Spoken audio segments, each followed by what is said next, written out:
నట సామ్రాట్ అక్కినేని నాగేశ్వరరావు, అందాల తార జయప్రద, సాజినేటి జయసుధ, అలాగే జగ్గయ్య నటించినటువంటి సినిమా మేఘ సందేశం 1982 సంవత్సరం సెప్టెంబర్ 24వ తేదీన రిలీజ్ అయి అందరి ప్రశంసలు కూడా పొందింది. ఈ సినిమా గురించి చాలా అరుదైన విషయాలు మీ గురించి చెప్తాను, ఆసక్తికరంగా ఉంటాయి. ఎక్కడ కూడా ఈ వీడియో స్కిప్ చేయకుండా చూడండి. యాక్చువల్గా మేఘ సందేశం సినిమా గురించి డీటెయిల్స్ యూట్యూబ్లో వెతికినప్పుడు కొన్ని విషయాలు మాత్రమే అందుబాటులో ఉన్నాయి, కానీ పూర్తిగా ఈ సినిమాకి సంబంధించిన విషయాలు అందుబాటులో లేవు. కాబట్టి ఇవి మీకు అందిద్దామనే ఉద్దేశంతో నేను పాత విషయాలన్నీ కూడా సేకరించి క్రోడీకరించి మీ ముందు ఉంచుతున్నాను. ఈ ప్రయత్నం కనుక మీకు నచ్చినట్లయితే మీరు తప్పకుండా సబ్స్క్రైబ్ చేయండి. అలాగే మీ దీవెనలు కూడా మాకు అందజేయండి. అలాగే కామెంట్స్ కూడా మాకు మీరు తెలియచేయండి. ఇంకా ఈ సినిమా వచ్చేటప్పటికి అసలు ఇన్స్పిరేషన్ ఎలా వచ్చింది, యాక్షన్ తీద్దామని ఆలోచన మరి దాసనారాయణకి ఎలా వచ్చింది అనుకుంటే 1980 సంవత్సరంలో శంకరాభరణం అనేటువంటి సినిమా రిలీజ్ అయింది. కె విశ్వనాథ్ డైరెక్షన్లో అది అందరి ప్రశంసలు కూడా పొందింది. సంగీతం అంటే ఇది ఇలాగా గొప్ప అరుదైన చిత్రం. ఆ రోజు కమర్షియల్ హీరోస్ కాకుండా ఒక విభిన్న తరహాలో తీసిన సినిమా గట్స్ ఉన్నాయి ఈ డైరెక్టర్కి అని చెప్పేసి పేరు వచ్చింది కె విశ్వనాథ్కి. అలాగే ఆ రోజుల్లో సినిమా ఇండస్ట్రీ అంతా కూడా చెన్నైలోనే ఉంది. హైదరాబాద్కి పని మీద వస్తుండేవారు డైరెక్టర్స్.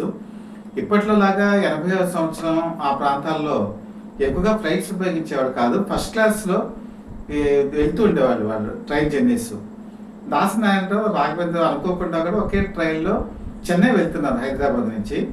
అభిమానులంతా కూడా తాకిడి ఎక్కువగా ఉంది సికింద్రాబాద్ రైల్వే స్టేషన్లో. అలాగే కొంతమంది పాత్రికేయులు కూడా అక్కడికి వచ్చారు.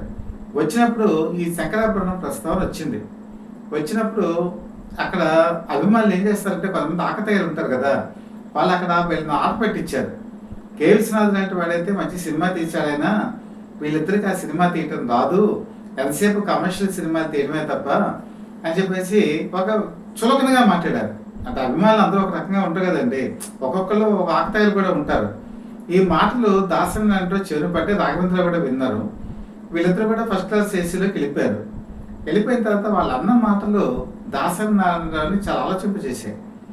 వాళ్ళు గేలి చేసినా అపహాస్యం చేసినా కూడా ఆయన ఆలోచించింది ఏంటంటే వాళ్ళు చెప్పింది నిజమే కదా, మనం ఎన్నో రకాల సినిమాలు తీస్తున్నాం, కమర్షియల్ సినిమాలు తీస్తున్నాం, కానీ శంకరాభరణం లాంటి సినిమా నేను ఎందుకు తీయలేకపోతున్నాను అని ఆలోచించారు. అదే విషయాన్ని రాఘవేంద్రతో కూడా చెప్పినప్పుడు రాఘవేంద్ర ఇది మనసుకు తీసుకోవద్దు, మనం బయటకు వచ్చినప్పుడు పబ్లిక్లో అనేక రకంగా మాట్లాడతారు, దాని పెద్దగా మనసులోకి తీసుకోవద్దని చెప్పారు. సరే, ఈ ఆలోచనతో ఆయన మనసులో అనేక రకాల భావాలు ఎప్పటికైనా సరే శంకరాభరణం లాంటి సినిమాని తీయాలి అనేటువంటి ఒక దృఢమైన సంకల్పం ఆయనలో పడిపోయారు. సరే, చెన్నై వచ్చారు. చెన్నైలో షూటింగ్లు జరుగుతున్నాయి. ఈ టైంలోనే ప్రేమాభిషేకం అనే సినిమాలు అద్భుత విజయాలు సాధించాయి. అలాగే రాగదీపం అని చెప్పేసి సినిమా షూటింగ్ జరుగుతుంది. ఈ రాగదీపం సినిమాకి వచ్చేప్పటికి అక్కినేని నాగేశ్వరరావు దాసనారాయణతో ఒక విషయాన్ని ముచ్చరించారు. ఇప్పుడు నా 199 చిత్రాలు పూర్తవుతున్నాయి, 200వ చిత్రం మీ డైరెక్షన్లోనే చేద్దామని నాకుంది. ఇది ఎప్పుడూ రానటువంటి సినిమాగా ఉండాలి, కమర్షియల్ హంగు లేకపోయినా పర్వాలేదు, కళాత్మక చిత్రం అయి ఉండాలి, దానికి మీరైతేనే సమర్థులు అని చెప్పేసి చెప్పారు. తప్పకుండా అంటే నేను నాకు కొద్దిగా టైం ఇవ్వండి అని చెప్పి ఒక 2 months టైం తీసుకున్నారు. 2 months టైంలో ఈ మేఘ సందేశం ఈ కథని ఒక లైన్ అనుకున్నారు. ఆ లైన్ వెళ్ళి అక్కినేని నాగేశ్వరరావు ఇంటికి వెళ్ళే చెప్పారు. చెప్పేటప్పటికి ఈ ఆలోచన బాగుంది, కాకపోతే ఇది డిఫరెంట్గా ఉంది.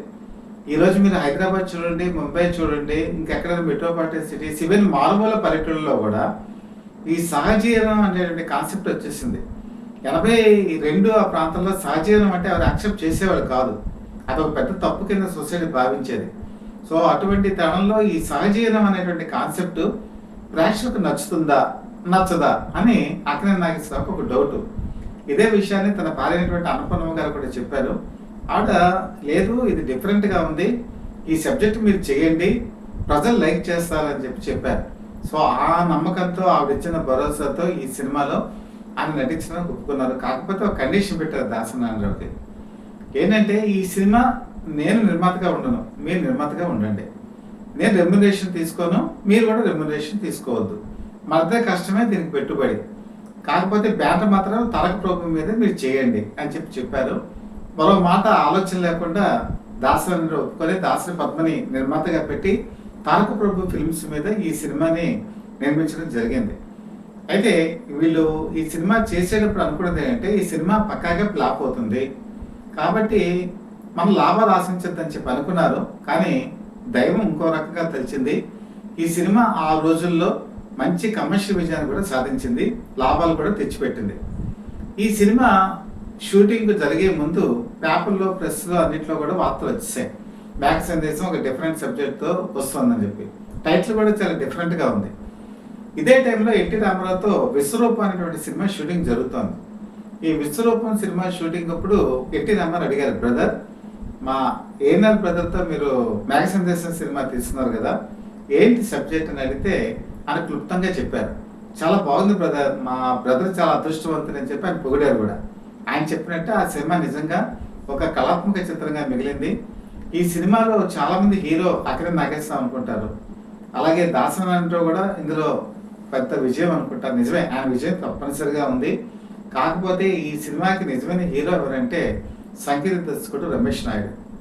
రమేష్ నాయుడు ఈ సినిమాకి సంబంధించి 24 పాటల్ని మొట్టమొదటి ట్యూన్స్ కట్టారు. అది కూడా ఎక్కడ మైసూరు వెళ్ళిపోయి వేటూరు సుందరరావుతో కలిసి, అలాగే దివులపల్లి కృష్ణశాస్త్రితో కలిసి అనేక రకాల బాణీలు కట్టుకొని 24ట్లో 12ని మాత్రమే రికార్డింగ్ చేశారు. ఇందులో జయదేవుని అష్టపదులు కూడా ఉన్నాయి. అలాగే ఈ సినిమాకి సంబంధించి వాళ్ళు అనుకున్నది 14 పాటలు అనుకుంటే 12 పాటలు రికార్డింగ్ అయ్యాయి. 12 పాటలు కూడా అద్భుతంగా వచ్చాయి. అయితే ఈ పాటల్ని ఇందులో ఒక పాట బాలమురళీ కృష్ణ కూడా పాడారు. బాలమురళీ కృష్ణ కర్ణాటక సంగీత విద్వాంసుడు. ఆ పాత్ర సహజంగానే ఇందులో నటించారు కూడా. అయితే ఇక్కడ సమస్య ఏంటంటే ఇదే టైంలో ఈ రికార్డింగ్ వచ్చేటప్పటికి ఎస్పి బాలసుబ్రహ్మణ్యం ఫారిన్ కంట్రీస్లో ఉన్నారు. దాసనారాయణరావు మొత్తం అంతా కూడా పాటలు తొందరగా రికార్డింగ్ పూర్తి చేసి షూటింగ్ వెళ్ళిపోవాలి. ఎందుకంటే ఒక్కసారి స్క్రిప్ట్ కనుక రెడీ అయిపోతే దాసనారాయణరావు ఇక వేరే దాని గురించి ఆలోచించరు. చర్చికి వెళ్ళిపోవాలి, సినిమా పూర్తి అయిపోవాలి, రిలీజ్ అయిపోవాలి, అంతే. దీంతో ఎస్పి బాలసుబ్రహ్మణ్యం డేట్స్ ఈ రికార్డింగ్ టైంకి కుదరట్లేదు. సరే రమేష్ నాయుడు కంగారు పడుతూ వచ్చారు, అండి మన రికార్డింగ్ చేద్దామంటే ఇప్పుడు బాలు అందుబాటులో లేరు, మరి ఏం చేద్దాం అనేటప్పటికి అయితే జేసుదాస్ ఉన్నారు కదా, జేసుదాస్ని పిలిపించండి అన్నారు. రమేష్ నాయుడికి డౌట్. ఎందుకంటే బాలు కాకుండా మళ్ళీ జేసుదాస్ చేత పాడిస్తే తన మీద ఏమైనా ఒక బ్యాడ్ ఇంప్రెషన్ పడుతుందా, బాలు ఏమైనా అనుకుంటారా, అప్పటికి చాలా ఫేమస్ ఆయన. ఇలా ఆలోచిస్తూ ఉంటే లేదు లేదు నేను బాలుతో మాట్లాడతానని. అప్పట్లో ఈ ట్రంకాల్స్ అండి ఇలాగా మీకు ఇంత ఇది డెవలప్ అయ్యి లేదు ఆ రోజుల్లో. ఆ ట్రంకాల్స్ ఇంటర్నేషనల్ లెవెల్లో మాట్లాడాలి. అప్పుడు మాట్లాడి ఆయనతో ఒప్పించి మీరు ఈ పాటలు జేస్తా చేత పాడిస్తున్నానని ఆయనతో కూడా మాట చెప్పి జేస్తా చేత ఈ పాటలు పాడించారు. నిజంగా మరి కాకతాళీయంగా పాడారో ఏంటో తెలియదు, కానీ ఆ రోజు అనుకున్నది ఏంటంటే అక్కినేని నాగేశ్వరరావు టోన్కి జేస్దాస్ టోన్కి ఏమాత్రం పొంతన ఉండదు కదా, ఈ పాటలు ఎలా కుదురుతాయి అని చెప్పి అనుకున్నారు. కానీ చాలా డిఫరెంట్గా ఒక కొత్త తరహాతో వినుసొంపైనటువంటి సంగీతం. నిజంగా జేస్దాస్ ఈ పాట పాడటం వల్ల ఈ సినిమాకి ఒక ప్రాణం వచ్చిందా అన్నట్టుగా మీకు చాలా హాయిగా ఉంటుందండి. సినిమా ఫస్ట్ నుంచి చివరి వరకు కూడా సంగీతం ఒకటే ఈ సినిమా నిలబెట్టిన దాంట్లో మనకి ఎటువంటి సందేహం కూడా లేదు. మరి ఈ సినిమాకి సంబంధించినటువంటి ఈ పాటలు, ఈ మ్యూజిక్ సినిమా విజయానికి ఎంతో దోహదపడ్డాయి. అలాగే అక్కినేని నాగేశ్వరరావు టోన్కి జేసుదాస్ టోన్కి ఎక్కడ సింక్ అవ్వకపోయినా కూడా ప్రేక్షకులు అదేమీ పట్టించుకోలేదు. ఇంకా ఈ సినిమాకి వచ్చేప్పటికి ఈ సినిమాని 4 స్తంభాలాట, 4 ముక్కలాట అని కూడా మనం అనుకోవచ్చు. అక్కినేని నాగేశ్వరరావు ఎలానే హీరో అయినా, ఒక పక్కన జయసుధ పార్వతి పాత్రలో భారీగా నటిస్తుంది. అలాగే పద్మ క్యారెక్టర్లో అందాల తార జయప్రద నటించారు. ఒక విధంగా చెప్పాలంటే ఆవిడ సిరిసిరి మువ్వ సినిమా తర్వాత అంత అభినయానికి స్కోప్ ఉన్నటువంటి సినిమా ఈ మేఘ సందేశం. మొత్తం డాన్స్ మూమెంట్స్, ఆవిడ చూపించే ఆహభావాలు ఈ సినిమాలో చాలా ముఖ్యమైనవి. అలాగే ఒక పక్కనటువంటి సహజ నటి జయసుధ ఒక ఛాందస భావాలు, అలాగే భక్తికి లోనయ్యి భర్తను అంతగా పట్టించుకోకుండా, అలాగే ఆయన మీద ప్రేమ లేకుండానూ కాదు, ఇలాంటి పాత్రను తన కళతోనే ఆహభావాలు చూపించేటువంటి విషయంలో సహజనటి జయసుధ కూడా చాలా అద్భుతమైన ఎక్స్ప్రెషన్స్ ఇవ్వడం జరిగింది. అలాగే ఇంకా జగ్గయ్య వచ్చేప్పటికి జయసుధ సోదరుడిగా ఆయన కూడా అద్భుతమైన నటన ప్రదర్శించాడు. ఇప్పుడు నేను చెప్పాను కదా, ఈ కోలివింగ్, ఈ సహజీవనం అనేటువంటి కాన్సెప్ట్ వచ్చేప్పటికి అతను నటనకి ఒక డ్యాన్స్కి ఆకర్షితుడై ఒక కళారాధకుడిగా మారి జయప్రదకి ఒక ప్రేమలో పడి భార్యని వదిలిపెట్టి అక్కడికి వెళ్ళిపోతాడు. ఇది ఈ సినిమాలో ఒక టర్నింగ్ పాయింట్. అలాగే కొంతకాలం అయిపోయిన తర్వాత తన కూతురు పెళ్లికి మళ్ళీ తిరిగి వస్తాడు. తిరిగి వచ్చి ఆ పెళ్లికి సంబంధించినటువంటి మంత్రాలు చదువుతున్నప్పుడు 7 అడుగుల బంధం అనేటువంటి దానికి తాత్పర్యం తెలుసుకొని అదే నేను తప్పు చేశానే అని చెప్పేసి కుమిలిపోయే సన్నివేశాలు, చివరికి ఆ బాధతోనే భార్య చేతి ఒడిలో తలపెట్టుకొని మరణించే సన్నివేశాలు, క్లైమాక్స్కి వచ్చేప్పటికి జయప్రద మళ్ళీ అక్కినేని నాగేశ్వరరావు ఇద్దరు కలిసినట్టుగా చూపించారు. అంటే అక్కడ పద్మ క్యారెక్టర్లో ఉన్న జయప్రద కూడా మరణిస్తుంది అనమాట. ఆ విధంగా ఈ క్లైమాక్స్ చూపించడం ఆ రోజుల్లో ఒక సెన్సేషన్. చాలామంది ఈ క్లైమాక్స్ విషయంలోకి వచ్చేప్పటికి కొంత యాక్సెప్ట్ చేశారు. ఒక తప్పు చేశాడు హీరో రవీంద్ర బాబు, ఆ తప్పుకి అతను పశ్చాత్తాప పట్టాడని ఒక పాయింటే ఈ సినిమాలో దాసనారాయణ ప్రతిభని ఎలివేట్ చేయడం జరిగింది. ఆయన దర్శకత్వ ప్రతిభకు ఒక తార్కాణం ఏంటంటే ఒక నిశ్చలమైనటువంటి వాటర్ ఉంటుంది, నాచు పెట్టినట్టుగా గ్రీనిష్గా ఉంటుంది. అందులో ఒక రాయి వేసినప్పుడు ఆ అలలు చిన్న చిన్నగా కదులుతూ ఉంటాయి. ఈ ఒక్క షాట్ మన కనుక చూసుకుంటే ఒక బాపు, ఒక కె విశ్వనాథ్ వీళ్ళందరూ కూడా ఎంతో గొప్ప స్థాయిలో కెమెరాలోంచి మనకి అందాన్ని చూపిస్తారో అదే స్థాయిలో దాసనారాయణరావు కూడా చూపించారు. ఈ సినిమాకి మరో ప్రత్యేకత ఏంటంటే ఆ రోజు నేను చెప్పినట్టు 1982 ఆ ప్రాంతాల్లో అక్కినేని నాగేశ్వరరావు కమర్షియల్ హీరో. అలాగే ఆయన కుటుంబ కథా చిత్రాల్లో మంచి ప్రాముఖ్యత. ఇక్కడికి వచ్చేటప్పటికి పాటలు ఉండవు, అంటే డ్యూయట్స్ ఉండవు. నా ఉద్దేశం పాటలు ఉంటాయి, డ్యూయట్స్ ఉండవు, ఫైట్లు ఉండవు, ర్యాంప్ డ్యాన్సులు ఉండవు, రొమాన్సులు ఉండవు, చేజింగ్లు ఉండవు, ఏమీ లేకుండా అక్కినేని నాగేశ్వరరావుతో సెకండ్ హాఫ్ వచ్చేప్పటికి గడ్డాలు పెంచేసి ఒక బావుకుడిగా చూపించి ఇలాంటి ఒక రీసెర్చ్ చేసి ఇలాంటి కొత్త కొంతలు తొక్కడం ఆ రోజుల్లో అందరినీ కూడా ఆశ్చర్యపరిచింది. ఇంకా కమర్షియల్ ఎలిమెంట్స్కి జోలికి పోలేదు, పూర్తిగా కళాత్మకమైన పందాల్లో వెళ్ళారు. ముఖ్యంగా పోలవరం, రాజమండ్రి, ఇక్కడ గోదావరి అందాన్ని ఒడిచిపెట్టుకున్నారు తన కెమెరాలో. చాలా అద్భుతమైనటువంటి రీతిలో ఈ కెమెరాలని వాడారు. ఇంకా కెమెరా అనేప్పటికీ ఒక పాయింట్ మీకు చెప్పాలి. కెమెరా అనగానే ఆ రోజుల్లో ట్రాలీ షాట్ వేసేవాడు, అలాగే క్రేన్ ఉపయోగించారు, పైనుంచి క్రేన్ ఉపయోగించి షాట్ తీసేవాళ్ళు, అలాగే క్లోజప్ ఆ షాట్ తీసేవాళ్ళు. కానీ ఎక్కడా కూడా స్టడీ కెమెరాస్తో ఇవన్నీ కూడా వాడకుండా మీకు సహజంగా సినిమా తీయడం జరిగింది. దీంట్లో ఏంటంటే ప్రత్యేకత మీరు అడగచ్చు. సహజంగా మీకు క్లోజప్ షాట్ అంటే కెమెరా జూమ్ చేస్తారు, ఇక్కడ జూమ్ చేసే అవకాశం ఉండదు. కొంతగా డిస్టెన్స్లో ఉండగానే మన మొహంలో హావభావాలు చూపించగలగాలి. జయప్రద ఆ ఎక్స్ప్రెషన్స్ని చాలా చక్కగా ఎదురు చూపించడం జరిగింది. అలాగే జయసుధ కూడా ఈ సినిమాలో అద్భుతమైన నటన ప్రదర్శించారు. ఇక్కడికి నటన విషయంకి వచ్చేప్పటికి రాజమండ్రి పరిసర ప్రాంతాల్లో ఈ సినిమా షూటింగ్ జరుగుతున్నప్పుడు జయప్రద తన క్యారెక్టర్ మీద చాలా మక్కువ పెంచుకున్నారు. ఎంత మక్కువ పెంచుకున్నారంటే ఈ సినిమాకి ఖచ్చితంగా తనకు అవార్డు వస్తుందని కూడా వాడు ఎక్స్పెక్ట్ చేశారు. అలాగే సాజిరెడ్డి జయసుధ కూడా ఈ మమకారం అనేది పెంచుకున్నారు. వీళ్ళు షూటింగ్ క్యాంప్లో ఉండేటప్పుడు జరగా ప్యాకెట్ ఎడుతూ ఉంటారు కదా, అలాగే జయసుధ, జయప్రద, అలాగే జగ్గయ్య గారు వీళ్ళందరూ కూడా ప్యాకెట్ ఆడుతూ ఉన్నప్పుడు ఒక 200 రూపాయలు ఆ ప్యాకెట్లో పోయాయి. పోతే జయప్రద ఏడవటం మొదలుపెట్టారు. ఎందుకమ్మా ఏడుస్తున్నా అంటే నా 200 పోయాయి అన్నప్పటికీ తిరిగి ఇచ్చారు అనుకోండి. అంటే ఎందుకు చెప్పానంటే ఇన్సిడెంట్ జయప్రద చాలా సెన్సిటివ్. చిన్నది ఏదైనా ఓడిపోయినా కూడా 200 రూపాయలు పోయినందుకు బాధ కాదు, తను ఓడిపోయినందుకు బాధ. అదే పరిస్థితి అవార్డుల విషయంలో కూడా వచ్చింది. ఈ సినిమాకి వచ్చేటప్పటికి అవార్డులు ఇక జాతీయ అవార్డులు కనుక చూసుకుంటే 4 జాతీయ అవార్డులు పురస్కారాలు వచ్చాయి. అలాగే మనకి స్టేట్ వైడ్ వచ్చేప్పటికి 9 నంది అవార్డులు వచ్చాయి, ఫిల్మ్ఫేర్ అవార్డులు వచ్చాయి. ఈ ఫిల్మ్ఫేర్ అవార్డ్స్ వీటిలో అన్నింటిలో కనుక చూసుకుంటే అంతర్జాతీయ స్థాయిలో కూడా ఈ సినిమా వెళ్ళింది. మాస్కో ఇంటర్నేషనల్ ఫెస్టివల్ వెళ్ళింది, చికాగో ఫిల్మ్ ఫెస్టివల్కి వెళ్ళింది, పనోరమా ఫిల్మ్ ఫెస్టివల్కి వెళ్ళింది. అంత స్థాయిలో ఈ సినిమా వెళ్ళి అందరూ కూడా అభినందించడం జరిగింది. అయితే ఇప్పుడు జాతీయ స్థాయిలో ఉత్తమ నటి అవార్డు ఈ సినిమాకి రావాలి. ఆ జ్యూరీలో ఎవరున్నారంటే గుమ్మడి వెంకటేశ్వర గారు, ప్రముఖ నటులు ఉన్నారు. అయితే ఇక్కడ జయసుధకు ఉన్నటువంటి ప్రాబ్లం ఏంటంటే ఆవిడ డైలాగ్స్ తమిళంలో రాసుకొని తెలుగులో చెప్తారు. ఆవిడకి తెలుగు చదవటం రాదు. అందుకని ఆవిడ ప్రొనౌన్సియేషన్లో కొంత మిస్టేక్స్ ఉంటాయి. ఆ ప్రొనౌన్సియేషన్లో మిస్టేక్స్ ఉన్నాయన్న ఒకే ఒక కారణంగా త్రుటిలో జాతీయ నటి ఉత్తమ నటి అవార్డు మిస్ అయిపోయారు. అలాగే ఇంకా జయప్రద బాధపడింది ఏంటంటే రాష్ట్రీయ స్థాయిలో ఉత్తమ నటిగా జయసుధకి అవార్డు వచ్చింది. కానీ తనకి ఒక స్పెషల్ జ్యూరీ అవార్డు కూడా ఇవ్వకపోవటం ఆ రోజు జయప్రదని బాధించిందని చాలా మంది చెప్తారు. ఎందుకంటే జయసుధతో ఈక్వల్గా డాన్స్ భంగిమలు కానీ వాటిలో కానీ నటించారు కదా, నాకు దక్కవలసిన గౌరవం దక్కలేదని కూడా ఆవిడ వ్యక్తిగతంగా కన్నీళ్లు పెట్టుకున్నాను కూడా అంటారు. అవార్డు అనేది మన చేతిలో లేదు. ఆ విధంగా ఆవిడ మనస్తాపానికి గురైన మాట కూడా వాస్తవం.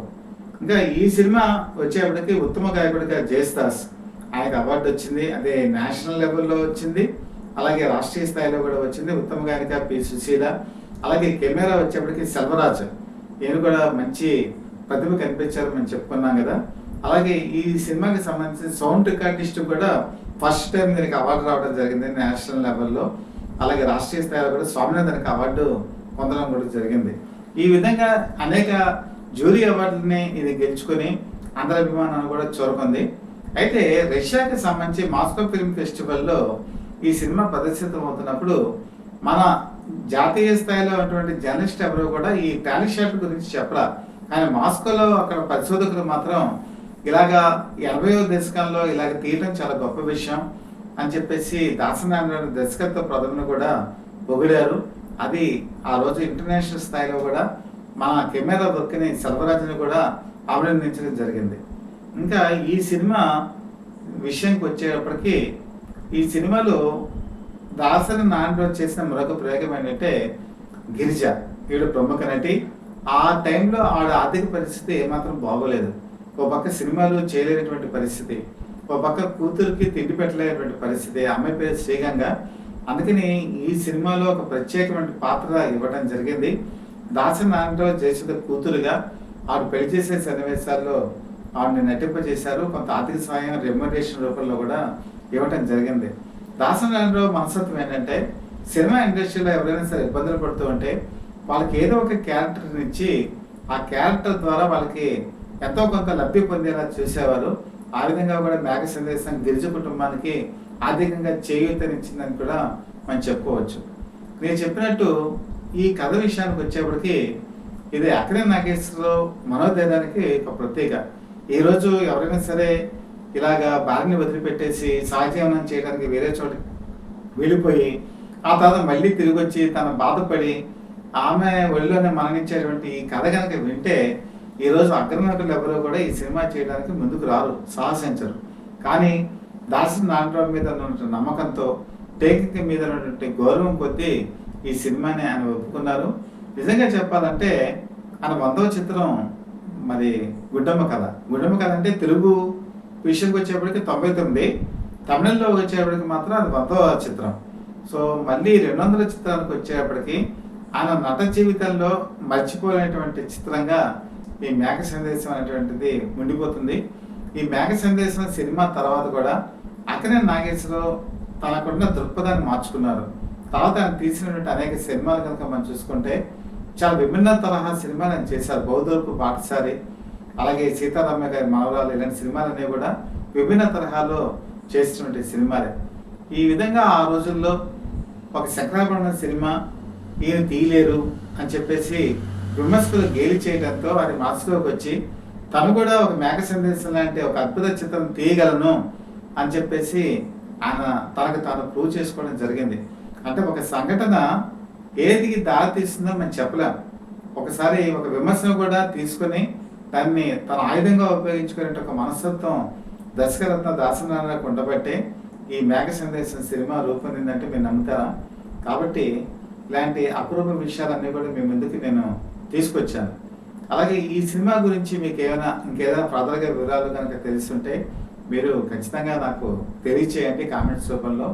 వచ్చే ఎపిసోడ్స్లో కూడా నేను మరిన్ని ఆసక్తికర విషయాలు మీ ముందు ఉంచుతానని చెప్పి మనస్ఫూర్తిగా తెలియజేసుకుంటూ మీ మిత్రుడు శ్రేయోభిలాషి, అలాగే Satyam for the people live TV chief editor DVSS Krishnaprasad.